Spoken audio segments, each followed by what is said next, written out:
So today we're talking about some age characteristics. Well, what are age characteristics? Just like what it sounds, characteristics of kids at certain stages of development, things that kids have in common at certain age groups. We have our age characteristics broken up into 3 different groups. We're looking at preschool to kindergarten age, 1st through 3rd graders, and then 4th and 5th graders. Our preschool and kindergarten kids, well, they're just active, full of energy, moving all the time from thing to thing to thing. Their attention spans are very short, 7 minutes tops. So what we want to do is just mix up our activities, short stories, short activities. They still need to rest often, so a busy activity followed by a quiet activity works really great for that young age group. For the preschool age kids, their large muscle groups are much more developed than their fine motor skills. They'll do great at throwing a ball, but they're still going to struggle to color within the lines, and honestly, most of them don't care to color in the lines at this point, and that's okay. Preschool kids are generally friends with everyone. They love adult attention. They need regular affirmation. They love doing things with group activities, and they especially enjoy when the adults in the room join in and do the activities with them. They seek a lot of personal attention, and they get jealous very quickly. So when you're giving personal attention to Jimmy, Susie might get a little jealous. And these kids wear their emotions on their sleeves. You know everything about them just by a quick glance. So if they're getting upset, you're going to know really quickly. If they're excited and happy, you're going to know that too, because they're going to tell you all about it. This age group takes things very, very literally. They do not yet understand metaphors and figures of speech, so please try to avoid using any of those terms with them. Our 1st to 3rd graders, they're still a very active group. They are extreme in their activities, and they often don't realize when the game is done, and they take things a little bit too far. They love organized games, and they also love rules too, and they're going to be quick to point out when someone didn't follow the rules or they simply perceived that someone didn't follow the rules. They're very concerned about fairness. If Jimmy gets a candy, then Bobby should get a candy. If Susie got to throw the ball, then Katie should get to throw the ball. That's the way it works with the young elementary students. Fairness to them means the same. They will be easily embarrassed when they're called out on things, or if they perceive somebody may be laughing at them. They start to become self-conscious at this age. They often have difficulty with failure. They want to get it right badly, and they get very upset when they don't. They're very eager to please. They still love attention from the adults. They are starting to be more sensitive to other people's feelings and what's going on around them at this age too. Their attention span increases a little bit. You can make their stories and activities last possibly even up to 15 minutes, so that's a great thing about this age group, but they can still only handle one mental operation at a time. They are not yet multitaskers, so be cautious of giving too many directions at once. This group is learning to read, but they may not become confident readers yet until they're more like 8 years old or that 2nd to 3rd grade range, and that's okay. Much like the preschool group, early elementary students are very honest. They ask a lot of questions. They still take everything very literally. Figurative language doesn't work with this age group, so please avoid sarcasm and satire and metaphors and things of that nature. In the 4th and 5th grades, you're going to notice that the boys and girls are going to mature at different rates. Girls are generally going to mature a little bit faster, but also just in general, one might be this tall, the next one might be this tall. There's going to be a lot of variance in this age group. They start to become more self-conscious about their physical appearances. Their friends become more selective and generally more gender-based. The guys and the girls kind of segregate themselves in this age group. This is when their peer group starts to become very powerful, especially in determining their day-to-day behaviors. They do still need involvement from loving adults, though, and at this point, they very much emulate the older boys and girls still. So they're looking to the teenagers to see what they're doing, and they're going to try to emulate them. With this age group, their attention span expands to about 20 minutes, and you're able to have a lot deeper and more meaningful discussions with them as their reasoning skills are also expanding at this time. They are generally very talkative, which means you can get onto some rabbit trails and derailed pretty easily. They are also quick to correct others. They have a difficult time with opinions that differ from theirs. They still tend to see things very much as either yes or no. They have a hard time with anything in between or gray areas.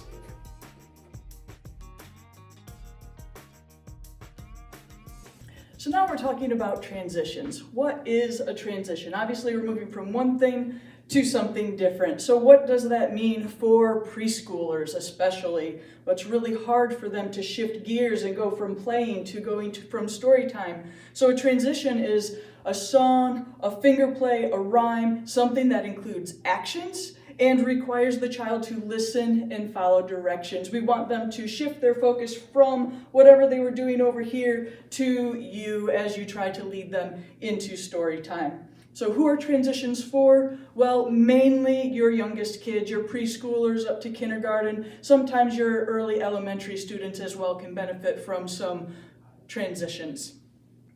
The more consistent you are in transitions, the more useful they will become, especially in those younger ages. The examples I'm going to give today are primarily for that preschool age group, but again, well-chosen transitions can be useful and fun for your elementary students from time to time as well. So when do you use transitions? Well, primarily when you are going from a large activity or free play into a time to be quiet and pay attention. If you have more than one time when kids need to be quiet and pay attention, transitions are great because you can help them work out some wiggles and do a little bit of movement before you ask them to be quiet again for a longer period of time. Another time you can use transitions is when you're moving from point A to point B. If you have to move in the building from one room to another, it's great to kind of play a game and do some transitions as you go. We'll talk about that more in a minute. Another time that is great for using some sort of transition is when you are waiting. I think specifically of my experience with VBS this last summer, when we had to move from one location to the next for our next activity, sometimes the group in front of us wouldn't be ready yet, so we'd have to wait in the hallway. Well, what do you do to keep them from running down the hallway or bugging their neighbor or just screaming loud? Well, you can throw in a couple of little activities to keep everybody focused and together. Again, the more consistent you are in using transitions in the classroom, the more effective they become because the kids get to know them and they get to recognize the signals that say, oh, we're doing this now, it's time to start quieting down. They know what's going to come next and what the expectations are. So I suggest trying to plan some transitions in advance, where they might work in your classroom, and what transitions those are going to be. If you're like me, I don't come up with those things very well on the spot. I need a little bit of time to think through those. The most obvious place for a transition is right as you're coming into your story time. I like to run a couple of things together, so start with a big movement rhyme, and then quiet it down a little bit more, and whatever transition I do at the end, I try to make sure everybody is sitting down, whether it be up on the floor or at the table or something like that. So you might be saying, okay, this all sounds fantastic, but what exactly is a transition again? Well, lucky for you, I'm going to show you. One last thing before I jump into examples is when you do this stuff, you have to be all in. If you don't look like it's fun and exciting, and if you're not participating, the kids are going to ignore you because they think it's just you're just being silly. So you have to be all in. So let's go ahead and do some examples. Hey everyone, come on, we're gonna go to the moon. Ready? Climb aboard my spaceship, we're going to the moon. Hurry and get ready, we're going to blast off soon. Put on your helmet and buckle up real tight. Get ready for the countdown, let's count with all our might. 10, 9, 8, 7, 6, 5, 4, 3, 2, 1. Blast off! Great Great job. I don't know about you, but I can't listen very well if I'm sleepy. So we need to wake our bodies up. Are you ready? I wake up my hands with a clap, clap, clap, a clap, clap, clap, a clap, clap, clap. I wake up my hands with a clap, clap, clap, and now I'm ready to stomp. I wake up my feet with a stomp, stomp, stomp, a stomp, stomp, stomp, a stomp, stomp, stomp. I wake up my feet with a stomp, stomp, stomp, and now I'm ready to beep. I wake up my nose with a beep, beep, beep, a beep, beep, beep, a beep, beep, beep. I wake up my nose with a beep, beep, beep, and now I'm ready to tap. I wake up my feet with a tap, tap, tap, a tap, tap, tap, a tap, tap, tap. I wake up my feet with a tap, tap, tap, and now I'm ready to sit. So clap, clap, clap your hands, shake them in the breeze. Stomp your feet and turn around. Sit down with me, please. Then I might go into something a little quieter. That would be, I have 10 little fingers and they all belong to me. I can make them do things. Do you want to see? I can close them up tight. I can open them wide. I can put them together. I can make them hide. I can make them jump high. I can make them jump low. I can fold them real quiet and hold them just so. So at this point, everybody should be sitting down and quiet. This is a great time to state the expectations. Something like, okay, boys and girls, we're going to start our story time now. Remember, this is my turn to talk and your turn to listen. All right, so let's everybody turn up our listening ears and lock our lips up tight. We want to be super quiet so all of our friends can hear the story that we're going to tell today.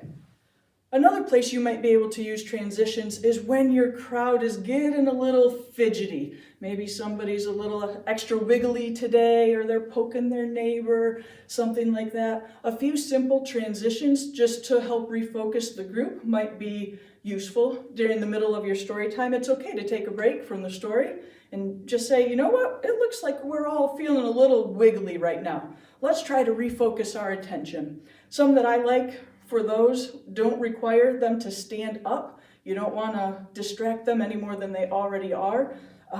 But it would be something like this.